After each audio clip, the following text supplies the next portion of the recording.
Hello, my lovelies. Welcome to an episode of Trying to Convince You to Read the Last Book I Read.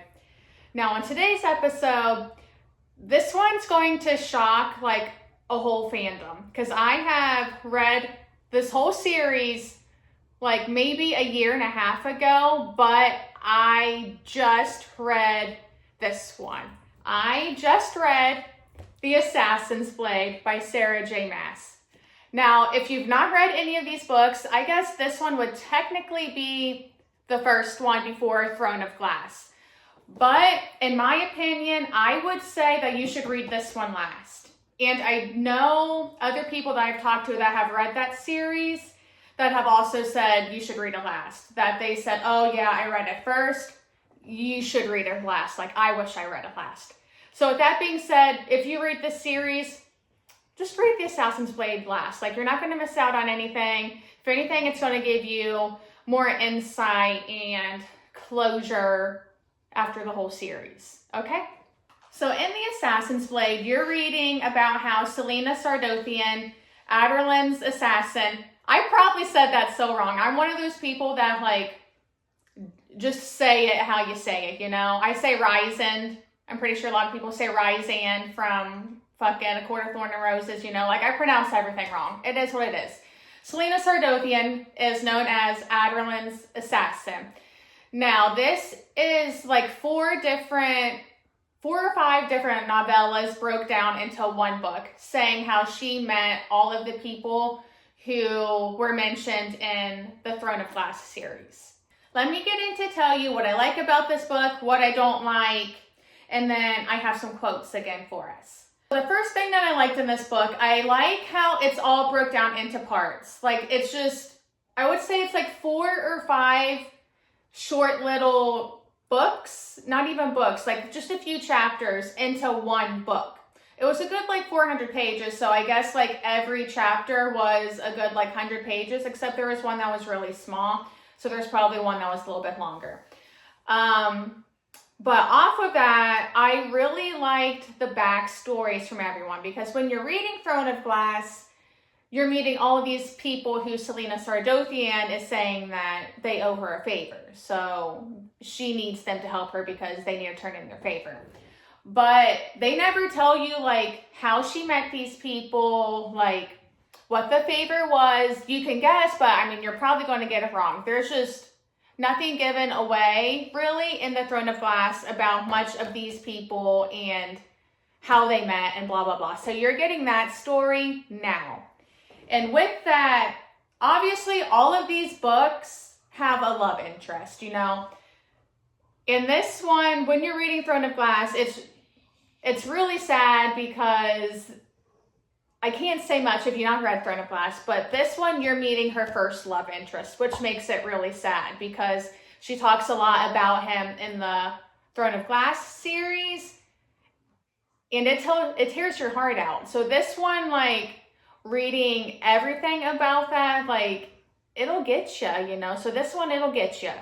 Off of that, the one thing I don't like is I just wanted more of him. Like, he's such a big part of who she is and how she is, and just Selena Sardothian as a whole. Like, he was her first love, and there wasn't enough for me of him in this book. They didn't get enough time, and I didn't get enough time with them. That is my only complaint. I wanted more. I feel like that's only my ever complaint with books. I just want more. All right, are we ready for some quotes? And I did try to get one from like each part, I would say. I do think one of the parts may have a few quotes in it, and I think some of these might be longer too. Like, I think one of them might be a few paragraphs, so hang in there. Let's get it going. The first one says, "I've been shouting for you." Sam shrugged, sauntering over to her. "I figured you could wait a few minutes, given that I saved the day and all." His brows rose high in his ash-covered face. Some hero. She gestured to the ruin of the tower around them. "I've never seen such sloppy work." Next one says, "If she were smart, if she were level-headed, she would avoid any confrontation tonight and leave Inish in peace, no matter where she went. But she wasn't feeling particularly smart or level-headed. Certainly not once the hours passed, and the air in the end shifted into a hungry, wild thing that howled for blood. The next one says, "Let me give you a bit of advice," the girl said bitterly. "From one working girl to another, life isn't easy, no matter where you are. You'll make choices you think are right, and then suffer for them." Next one says, "If you can learn to endure pain, you can survive anything. Some people learn to embrace it, to love it. Some endure it through drowning it in sorrow, or by making themselves forget. Others turn it into anger. But Ansel let her pain become hate, and let it consume her until she became something else entirely. A person I don't think she ever wished to be." Next one says, "Had there ever been anything more beautiful, more exquisitely painful?" She clenched the arms of her seat, her fingers digging into the velvet as the music hurtled toward its finale, sweeping her away in a flood. With each beat of the drum, each trill of the flute and blare of the horn, she felt all of it all along her skin, along her bones. The music broke her apart and put her back together, only to render her asunder again and again. Our last one says, "She shook off his grip. I am what I am, and I don't particularly care what you think of me." Maybe once he might have believed that, but now, well, I care what you think of me. I care enough that I stayed at this disgusting party just for you. And I care enough that I'd attend 1,000 more like it, so I can spend a few hours with you, even when you aren't looking at me like I'm not worth the dirt beneath your shoes. Ugh. Sam Cortland, you man.